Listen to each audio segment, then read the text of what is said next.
الحمد لله وكفى وسلام على عباده الذين اصطفى أما بعد فقد قال الله تبارك وتعالى في القرآن المجيد والفرقان الحميد أعوذ بالله من الشيطان الرجيم بسم الله الرحمن الرحيم إن الصلاة تنهى عن الفحشاء والمنكر وقال النبي صلى الله عليه وسلم بين العبد وبين الكفر ترك الصلاة صدق الله العظيم. وہ سجدہ روح زمین جس سے کانپ جاتی تھی، وہ سجدہ روح زمین جس سے کانپ جاتی تھی، اسی کو آج ترستے ہیں منبر و محراب. ملت اسلامیہ کے مسلم نوجوانوں، اللہ تبارک و تعالی کا احسان عظیم ہے کہ حق تعالی شانہ نے ہمیں اس متبرک اور منور مجلس میں بیٹھنے کی توفیق عطا فرمائی. بہت دنوں سے دل کے اندر یہ آرزو اور تمنا تھی کہ آپ حضرات کے روبرو نماز کو موضوع گفتگو بناؤں. اس مقصد کو سامنے رکھ کر لب کشائی کی جسارت کر رہا ہوں، اور میں اپنے آپ کو بہت ہی خوش نصیب سمجھتا ہوں کہ آپ جیسے معظم اور مکرم حضرات کے مابین لب کشائی کا موقع ملا. دعا کیجئے کہ اللہ رب العزت پوری امت مسلمہ کو سننے سے زیادہ عمل کی توفیق عطا فرمائے. خالق السماوات والارض نے امت مسلمہ اور اپنے حبیب محسن انسانیت صلی اللہ علیہ وسلم کو بے بہا نعمتوں سے نوازا اور ہمیشہ تحفوں سے سرفراز فرماتا رہا. انہی نعمتوں میں سے ایک اعلیٰ اور عرفہ تحفہ اور نماز کا تحفہ ہے. اس متبرک تحفے کی فضیلت روز روشن کی طرح آیا ہے. اس نماز کی فضیلت کا اندازہ اس بات سے بھی لگایا جا سکتا ہے کہ اللہ رب العزت نے حج کو زمین پر نازل فرمایا، روزے کو زمین پر نازل فرمایا، زکوٰۃ کو زمین پر نازل فرمایا، ایمان کو زمین پر نازل فرمایا، گویا کہ تمام احکام کو زمین پر نازل فرمایا. لیکن جب نماز کی باری آئی تو اللہ رب العزت نے اپنے محبوب محسن انسانیت صلی اللہ علیہ وسلم کو فرمایا کہ ہم آپ کو ایک قیمتی تحفہ دینے والے ہیں، اور یہ تحفہ بہت ہی اعلیٰ ہے، یہ تحفہ بہت ہی عرفہ ہے، اور اعلیٰ اور عرفہ شے کو اعلیٰ ہی جگہ پر عطا کیا جاتا ہے. لہذا اللہ کے نبی صلی اللہ علیہ وسلم کو معراج کرائی گئی اور اللہ رب العزت نے اپنے عرش پر بلایا، اور وہاں پر اللہ تبارک و تعالی نے آپ صلی اللہ علیہ وسلم کو یہ نماز کا تحفہ عطا فرمایا. برادران اسلام، توحید اور ایمان کے بعد انبیاء علیہ السلام نے نماز ہی کو اہمیت دی ہے، نماز کی تلقین کی ہے.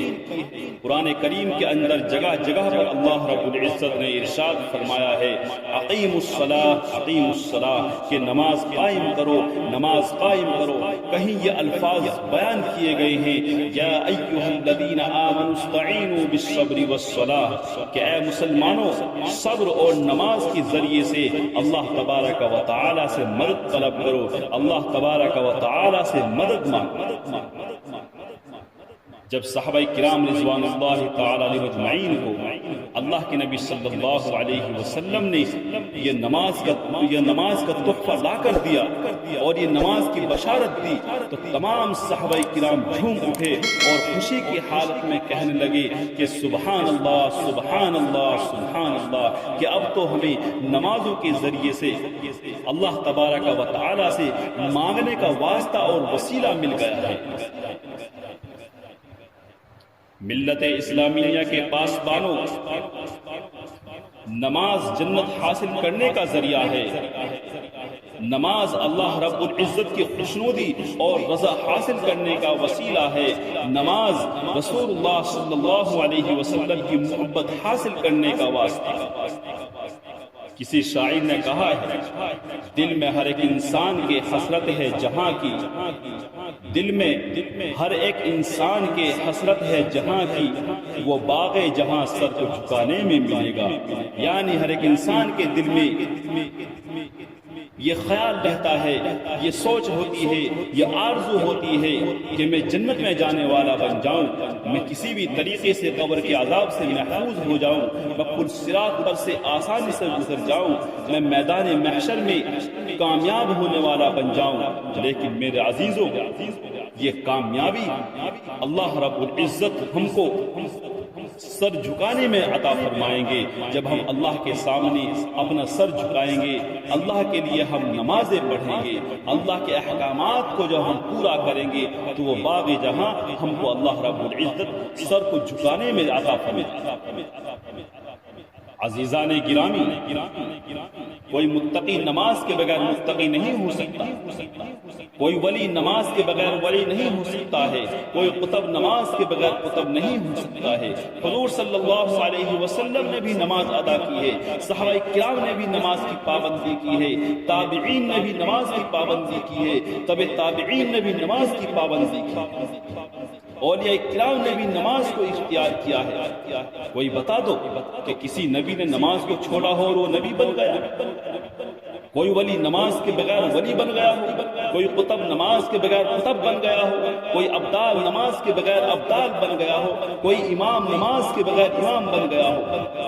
آپ بتا ہی نہیں سکتے، اس لیے کہ یہ عمل، یہ نماز کا عمل بہت ہی محبوب عمل ہے، یہ نماز کا عمل اللہ کے نزدیک بہت ہی پسندیدہ عمل ہے۔ نماز سے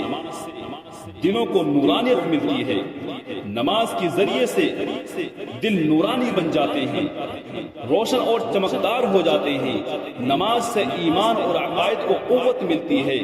نماز زندگی کو سورج اور چاند سے بھی زیادہ روشن کر دیتی ہے۔ نماز اس وقت چراغ کا کام کرتی ہے جہاں پر چاروں طرف اندھیرا ہی اندھیرا ہوتا ہے، یعنی قبر کے اندر۔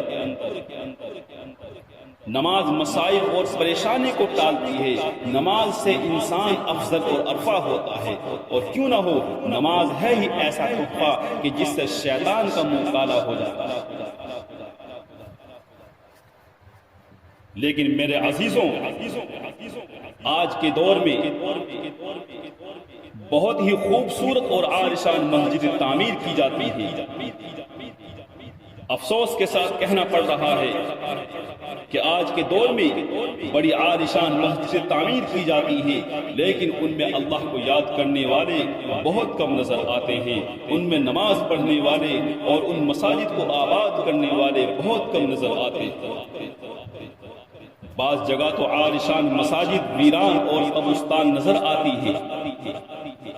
کسی شاعر نے کیا ہی خوب کہا ہے، پہلے مسجدیں تھی کچی تو پکے تھے نمازی، آج مسجدیں ہیں پکی تو کچے ہیں نمازی۔ پہلے زمانے میں نمازیوں کی تعداد بہت زیادہ ہوتی تھی، گھاس پھوس کی مسجدیں ہوا کرتی تھی، کچی مسجدیں ہوا کرتی تھی، مسجدوں پر چھپر ڈلے ہوئے ہوتے تھے، لیکن ان مسجدوں کے اندر نمازیوں کی تعداد بہت زیادہ ہوتی تھی، نمازی بہت زیادہ ہوتے تھے۔ لیکن آج مسجد خوبصورت تیار کی جا رہی ہے، مسجدوں کو مضبوط بنایا جا رہا ہے، پکا بنایا جا رہا ہے، لیکن ان مسجدوں کے اندر آج نمازی بہت کم نظر آتے ہیں۔ حالانکہ نماز کی اہمیت ہر مسلمان کے دل میں ایسی ہونی چاہیے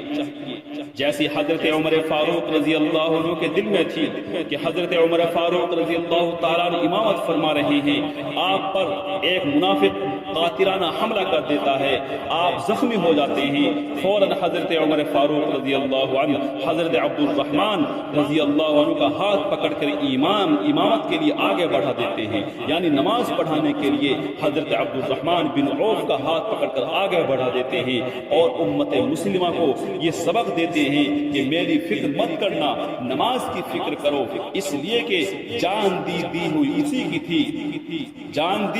دی ہوئی اسی کی تھی، حق تو یہ ہے کہ حق ادا نہ ہو۔ حضرت عمر فاروق رضی اللہ عنہ کا خون بہت زیادہ بہہ چکا تھا،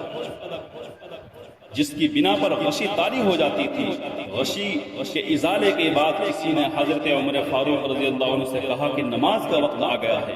تو حضرت عمر فاروق رضی اللہ تعالیٰ عنہ کے اندر نماز کی اہمیت بہت ہی زیادہ تھی، اس لیے حضرت عمر فاروق رضی اللہ تعالیٰ عنہ نے فرمایا نعم لا حظ فی الاسلام لمن لا صلاۃ، کہ ہاں نماز تو ضرور پڑھنی ہے، کیونکہ جس نے نماز نہیں پڑھی اس کا اسلام میں کوئی حصہ نہیں۔ برادران اسلام، نبی کریم صلی اللہ علیہ وسلم نے ایک جگہ پر ارشاد فرمایا الصلاۃ عماد الدین فمن اقامها اقام الدین ومن هدمها فقد هدم الدین، کہ نماز دین کا ستون ہے، جس نے نماز کو قائم کیا اس نے دین کو قائم کیا، اور جس نے نماز کو منہدم کیا اس نے دین کو منہدم کر دیا۔ حضرت عمر فاروق رضی اللہ تعالیٰ عنہ نے اسی حالت میں نماز ادا کی، یعنی زخمی ہونے کی حالت میں نماز ادا فرمائی، اور فرمایا کہ جب میں نماز پڑھنے سے عاجز آ گیا ہوں تو زندہ رہنے میں کوئی لطف نہیں ہے، کوئی مزہ نہیں ہے، ایسی زندگی میں کیا مزہ کہ جس سے احکام الہی میں کوتاہی آ جاتی ہے۔ کسی شاعر نے کہا ہے کہ اے طائر لا ہوتی اس رزق سے موت اچھی، اے طائر لا ہوتی اس رزق سے موت اچھی، جس رزق سے آتی ہو پرواز میں کوتاہی۔ صحابہ کرام کے اندر نماز کا شوق بہت زیادہ تھا، نماز کی اہمیت بہت زیادہ تھی کہ جس کی بنا پر ان کو رضوان اللہ تعالی علیہ اجمعین کا سرٹیفکیٹ ملا۔ میرے عزیزوں، بے نمازی کو تو زمین بھی پسند نہیں کرتی کہ یہ میرے اندر دفن ہو جائے۔ اس پر میں آپ حضرات کو ایک واقعہ بتاتا ہوں۔ حضرت عمر فاروق رضی اللہ عنہ کے خلافت کا دور ہے، ایک بڑھیا کا تیل زمین پر گر جاتا ہے، وہ بڑھیا دربار امیر المؤمنین میں حاضر ہوتی ہے اور مطالبہ کرتی ہے کہ زمین نے میرا تیل چوس لیا ہے۔ حضرت عمر فاروق رضی اللہ تعالیٰ عنہ ایک پرزہ لیتے ہیں، اس پر کچھ لکھتے ہیں اور کہتے ہیں کہ اس پرزے کو اس جگہ پر رکھنا جہاں پر تمہارا تیل گر گیا۔ چنانچہ وہ بڑھیا ایسا ہی کرتی ہے، فوراً زمین پورا تیل اگل دیتی ہے۔ تمام لوگ حیرت زدہ ہوتے ہیں کہ یہ کیسا ماجرا ہے۔ اس پرزے کو کھول کر دیکھتے ہیں تو اس میں لکھا ہوا ہوتا ہے کہ اے زمین، اس بڑھیا کا تیل فوراً واپس کر دے، ورنہ میں تجھ میں تیرے اندر ایسے شخص کو دفن کروں گا جو نماز کو چھوڑنے والا ہوگا، جو بے نمازی ہوگا۔ حضرات سامعین کرام، ہمیں اس عبرتناک واقعے سے نصیحت حاصل کرنی چاہیے کہ نماز چھوڑنے والے کو زمین بھی پسند نہیں کرتی ہے کہ وہ میرے اندر دفن ہو۔ اگر ہم نماز چھوڑیں گے تو قبر میں جانے کے بعد ہمارے ساتھ زمین کا کیا معاملہ ہوگا، قبر کا کیا معاملہ ہوگا، وہ اللہ ہی جانتے ہیں۔ اللہ تبارک و تعالی ہم سب کو قبر کے عذاب سے محفوظ فرمائے اور نماز کا ہم سب کو پابند بنائے۔ میں اس شعر کے ساتھ اپنی تقریر کو ختم کرتا ہوں۔ پڑھ نماز پنجگانہ نہ کر کوئی بہانہ، پڑھ نماز پنجگانہ نہ کر کوئی بہانہ، اس میں ہے تیری جنت ورنہ دوزخ ہے تیرا ٹھکانہ۔ وآخر دعوانا الحمد للہ رب العالمین۔